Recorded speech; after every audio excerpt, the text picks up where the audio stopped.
خب سلام. از اونجایی که دیدم از استوریای اون هفته پر از کارم خیلی استقبال کردید، گفتم بیام اینجا یه وبلاگ درست کنم.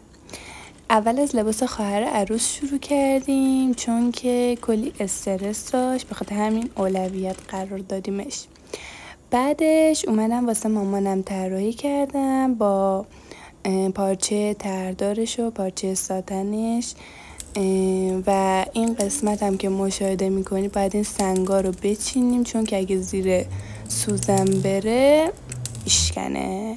باید بگم که وقتگیرترین قسمت کار دقیقا همینجاست. وسط این همه کار و شلوغی دلم واسه تمرینم هم کلی تنگ میشه و سعی میکردم که به تمرینم هم رسیدگی کنم.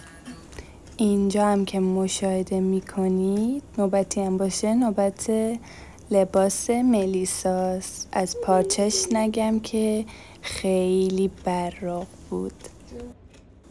باید بگم که وسط لباس مجلسی ها 2 پیراهن ساحلی هم باید دوخته میشد که خیلی مهم بود.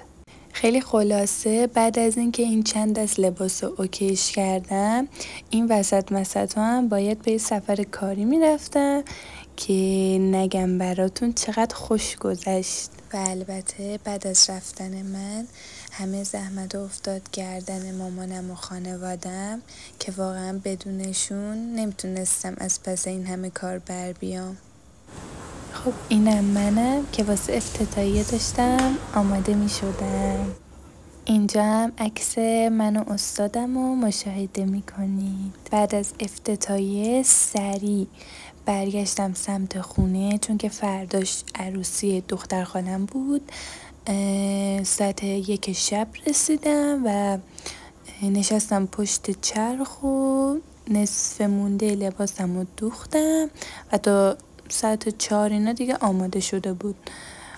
صبحشم رفتیم آرایشگاه که به ما ساعت 7 صبح نوبت داده بود. حالا نمیدونم چرا، خلاصه از عروس زودتر آماده شده بودیم.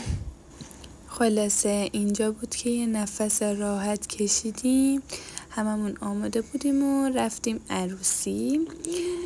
و عکس 2 نفره من و ملیسا. اینم رقص عروس دوماد، خیلی ناز می‌رقصیدن.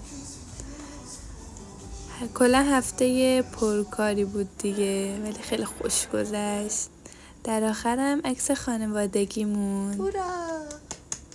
امیدوارم که کلی خوشتون اومده باشه و لذت برده باشید.